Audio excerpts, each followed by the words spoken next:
हमारा दुख का समय समाप्त होता है और सुख का समय स्टार्ट होता है, तो क्या पहले वाली ही लाइफ हमें मिलती है या कुछ अलग मिलता है?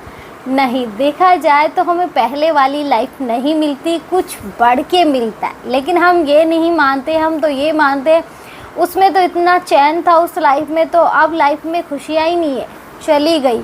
ऐसा नहीं होता, क्योंकि जब हमारे दुख चलता है तो जो हमें दुख समाप्त होने के बाद खुशी मिलती है, या यूँ कहें कि जो हमें मिलता है वो पहले वाले से बेटर मिलता है। लेकिन बस वो हमारे कर्मों पे डिपेंड करता है कि उस पीरियड में हमने क्या किया, क्या हम हमारे कर्तव्य से भटक गए, या यूँ कहें कि हमने गलत को अपना लिया।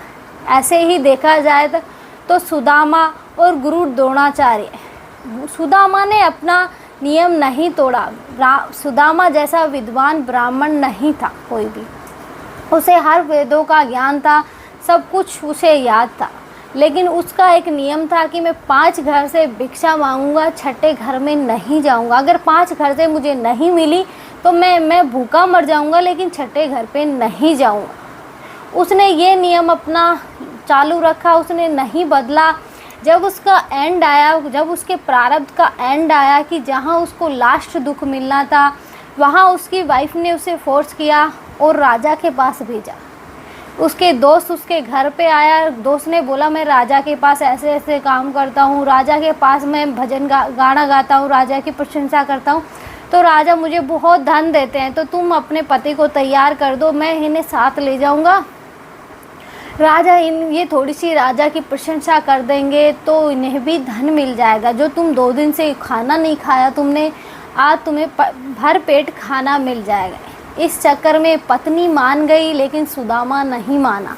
सुदामा ने साफ मना कर दिया कि हरि के अलावा कोई नहीं है, मैं अपने मार्ग से नहीं भटकूंगा। लेकिन वो होता है ना कि मरता क्या नहीं करता। सुदामा की वाइफ ने इतना फोर्स किया, उन्होंने बोला कि आपका धर्म केवल भगवान के प्रति है, इन बच्चों के प्रति नहीं है क्या। उन्होंने इतनी बातें बोली उन्हें कि ना चाहते हुए उन्हें राजा के पास जाना पड़ा। यूँ कहें कि उनका प्रारब्ध उन्हें वहाँ ले गया।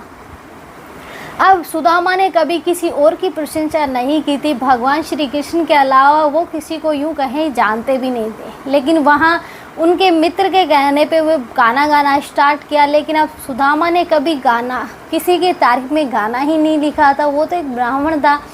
तो उन्होंने हरि की मतलब भगवान श्री कृष्ण का ही भजन गाया। इस पे राजा भड़क गया। राजा को उसने मतलब ऐसे ऐसे भजन में लाइनें बोली कि आज तू है जो कल नहीं होगा, तेरे कर्मों का तू जो कर रहा है कर्म, उसका भाग किसी को नहीं मिलने वाला, खाएंगे सब, भोगना तुझे अकेला ही पड़ेगा। इस पे राजा को बहुत बुरा लगा।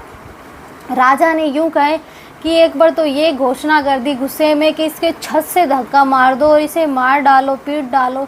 लेकिन दोस्त ने रिक्वेस्ट करी राजा से, तो उन्होंने मान के उन्हें सीढ़ियों से ही गिराया। वो सीढ़ियों से इतना गिराया कि उनके हाथ पैर छिल गए। यूँ कहें कि वो उनका सबसे बड़ा प्रारब्ध था और लास्ट था, क्योंकि माता ने मतलब माता लक्ष्मी यानी रुक्मणी जी ने भगवान श्री कृष्ण से भी कहा था कि आपका दोस्त इतने संकट में, आप उनकी मदद क्यों नहीं करते। तो उन्होंने तब बोला था कि ये इसका लास्ट प्रारब्ध है, यहाँ ये लालच इसे दिया गया था ताकि ये भटके, लेकिन ये नहीं भटका। आज इसका दुख समाप्त होता है, अब इसकी खुशियाँ चालू होती हैं। घर गया, अब लगाने को कुछ नहीं दवाई, तो भगवान श्री कृष्ण खुद माखन लेके आ गए। जब सुदामा सो गया तो लगा के चले गए। अब उनकी वाइफ उठी, उन्होंने सबने देखा कि माखन लग रहा है, तो उनकी वाइफ ने बोला कि आप चाहते हैं आपके भगवान आपसे यहाँ मिलने आए, आप खुद जाइए वहाँ। तब सुदामा नहीं जाना चाहता था, लेकिन उन्होंने ये लाइन बोली कि आप चाहते हैं आपके भगवान को परेशानी हो, नहीं हो तो आप खुद चले जाइए। तब सुदामा वहाँ गया था और उसके बाद तो उसको भगवान श्री कृष्ण जैसा महल मिला था। लेकिन जो होता है अच्छे के लिए होता, वो नहीं भटका अपने रास्ते से। ऐसे ही गुरु द्रोणाचार्य के साथ हुआ था कि उनकी वाइफ, एक बार उनका जो बच्चा है अश्वत्थामा, उसको दूध पिलाने के लिए कोई गाय नहीं थी, ब्राह्मण के घर में गरीबी थी। तो उन्होंने अब चावल पीस के, चावल से सफ़ेद सफ़ेद वो निकाल के पानी सा और अपने बच्चे को पिलाया। रोती जा रही थी, पिलाती जा रही थी, क्या करें, मजबूरी है। तो उन्होंने अपने दोस्त से मांगा, लेकिन दोस्त ने साफ मना कर दिया। तो उन्होंने जाके वहाँ धृतराष्ट्र से बोला, तो दुर्योधन ने उन्हें सब कुछ वो किया। यूँ कहें कि उन्हें मतलब सब कुछ दिया गया। उन्हें पता था कि मैं गलत कर रहा हूँ, मैं अपने धर्म के मार्ग से भटक चुका हूँ, आगे चल के मुझे इसका ऋण भी चुकाना पड़ेगा। और ऋण इस तरह से चुकाना पड़ा कि वो नहीं चाहते हुए भी उन्हें धर्म के विरुद्ध युद्ध लड़ना पड़ा। उन्होंने अपने पुत्र से भी कहा कि तेरे लिए मैंने अधर्म का रास्ता अपनाया है, तू मर जाना, लेकिन इनका साथ मत छोड़ना। उनके पुत्र को जब नहीं पता था तो उन्होंने यही बोला था कि आपको पता है, आपकी आत्मा आपको गवाह नहीं कर रही कि आप अधर्म का साथ दें, फिर भी आप दे रहे हैं। तो उन्होंने यही चीज़ बताई थी कि जब तेरे दूध के लिए मेरे पास कुछ नहीं था तो मैं इन्हीं के पास गया था हेल्प मांगने। इसलिए हम भटक जाते हैं रास्ते से, बाद में जाके हमें बुराई का साथ देना पड़ता है। यूँ कहें कि बुराई ना चाहते हुए भी हमें अपनानी पड़ती है। इसलिए भगवान पे विश्वास रखें, वो आपको भूखा नहीं मरने देंगे। यूँ कहें कि जो होता है अच्छे के लिए होता है। जो रोड पे बच्चियाँ फेंकी जा रही है उनके लिए भी तो कोई कुछ व्यवस्था होती होगी ना, कि किसी ने मतलब किसी को ज़रूरत नहीं है फेंक दी, बताना नहीं चाहते, कचरे में बेटियाँ पड़ी मिलती है, तो क्या उनके भाग्य का है कि जो हो रहा है हमारी मर्ज़ी से नहीं हो रहा। नहीं तो एक माँ अपने बच्चे को, अपने कलेजे के टुकड़े को कैसे फेंक सकती, लेकिन फिर भी बेटियाँ मिलती है ना आए दिन। इसलिए हम कुछ नहीं कर सकते, जो हो रहा है उसी की मर्ज़ी से हो रहा है। ये भी उनके कुछ प्रारब्ध के बुरे कर्म रहे होंगे, इसलिए उन्हें सज़ा मिल रही है बेचारियों को पैदा होते। यूँ कहें कि अभी ख़त्म हो जाए उनकी सज़ा तो अच्छा है, और देखा जाए तो बाद में उन्हें एक अच्छा खासा परिवार मिल जाता है, जो शायद उस परिवार से भी बेटर होता है।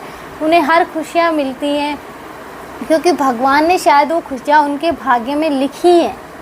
क्योंकि जब कोई जिसके मतलब जो पैसे वाले होते हैं उनकी औलाद नहीं होती तो वो अपना लेते हैं, और वो अपना समझ के उसको हर खुशियाँ देते हैं। इसलिए मतलब कहाँ कब क्या होने वाला है हमें नहीं पता, उस ईश्वर को सब पता है। उसकी लाठी में आवाज़ नहीं है, लेकिन पड़ती बहुत तेज है। आज के लिए इतना ही। जय श्री राम। मिलते हैं नेक्स्ट वीडियो में नए टॉपिक के साथ।